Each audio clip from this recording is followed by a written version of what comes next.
Well, I'm at work today, Syracuse Fire Department. I work on the rescue company, and I'm going to give you a little overview of what we do here, what we ride on, alarms we go on, different things we do, different things we train on, tools we carry, all that kind of stuff. This is Rescue 1. This is the apparatus we ride on. This is our frontline rig. This is what we roll out of here primarily on.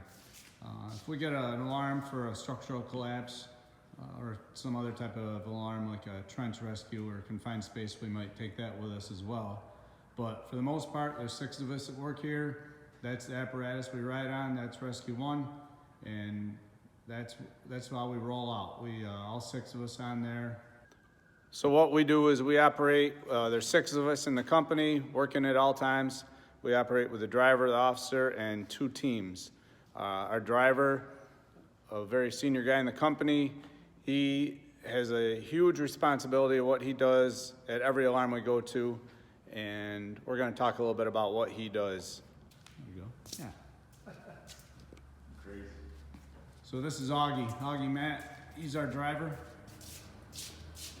Augie's getting ready to get promoted, so we got to hurry up and make this video. Take it easy. And catch what we can of him. Wealth of knowledge. He's been in the company a long time.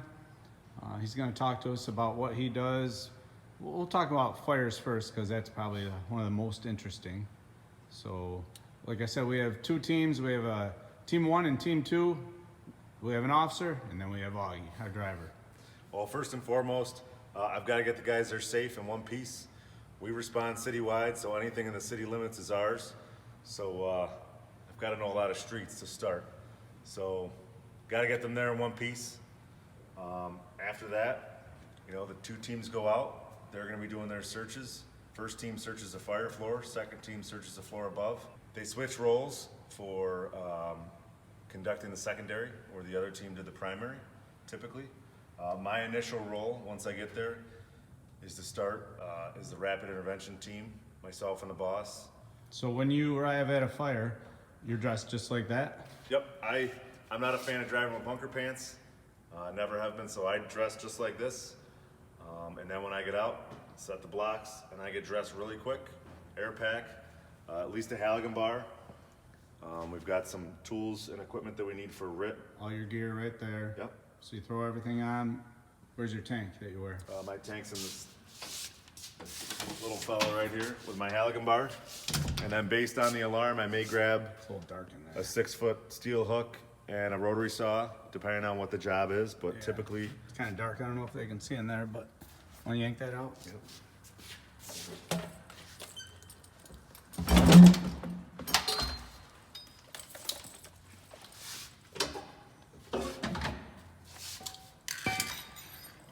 Yeah, man. How long you think it takes you to get ready?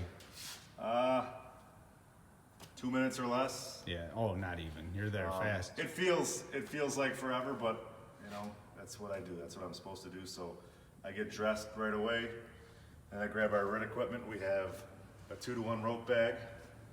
We have basically a double airway bag. That's for civilians or firefighters, God forbid.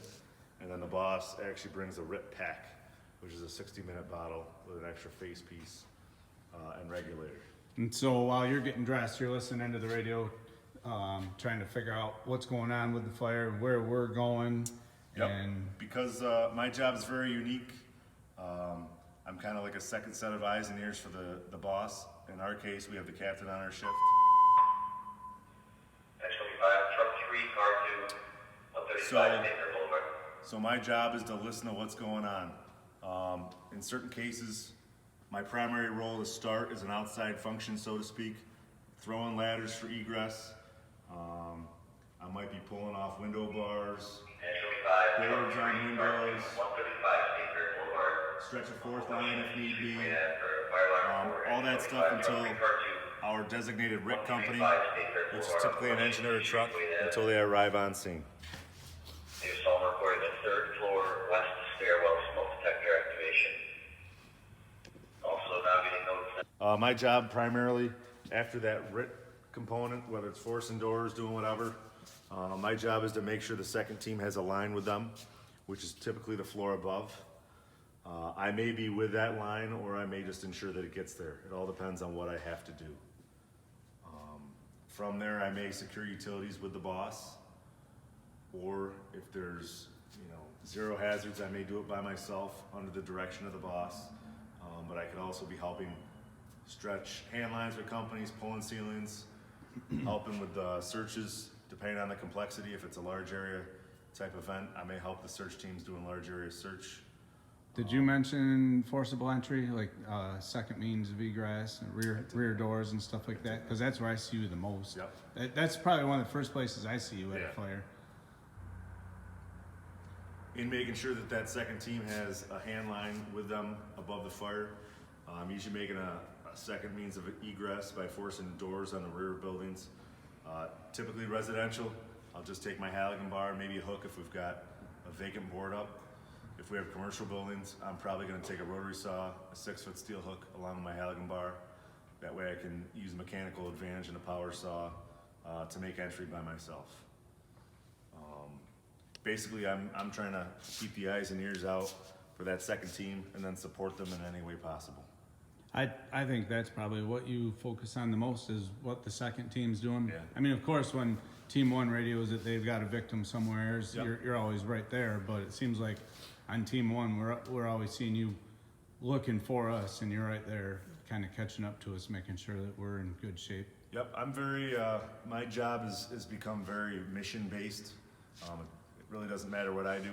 I'm kind of like cleanup, so like Jamie said, I'm supporting that second team and the overall mission, for the boss.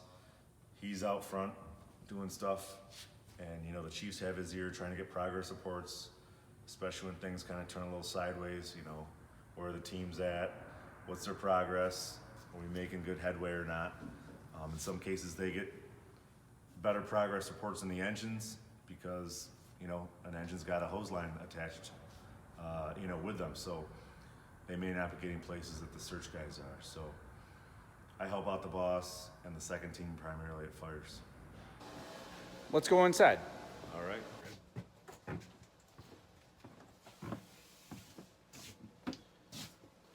We maintain a 6-man cab, so the guys can ride in the front, and then we have an alleyway out here. A lot of the things in here are technical rescue stuff where you need to suit up prior to getting off the rig. We've got 2 seats with seat belts, so you can do it safely while you're going en route to the alarm. Things like rope rescue, water rescue, they can put on their harnesses or their suits for ropes.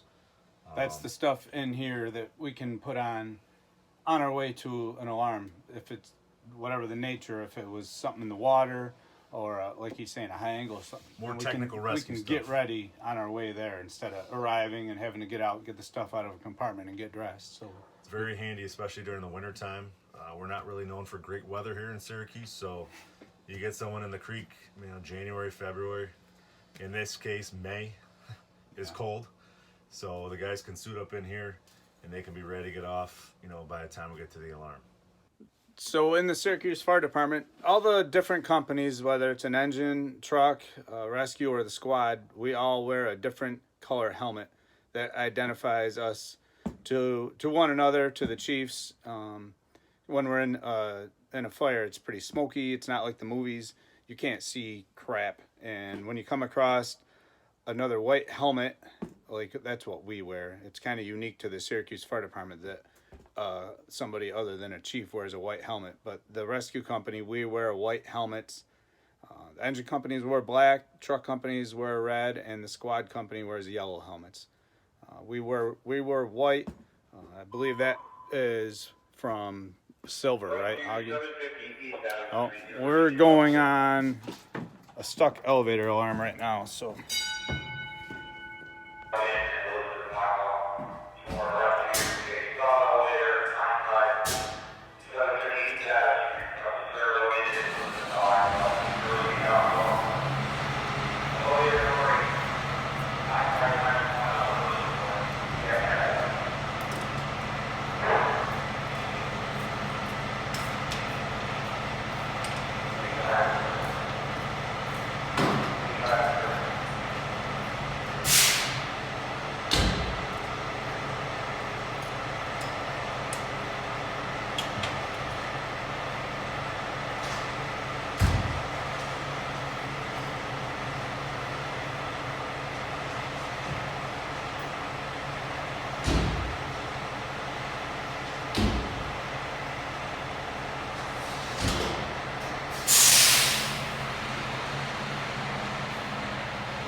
Oh, we're back. We had a stuck elevator emergency.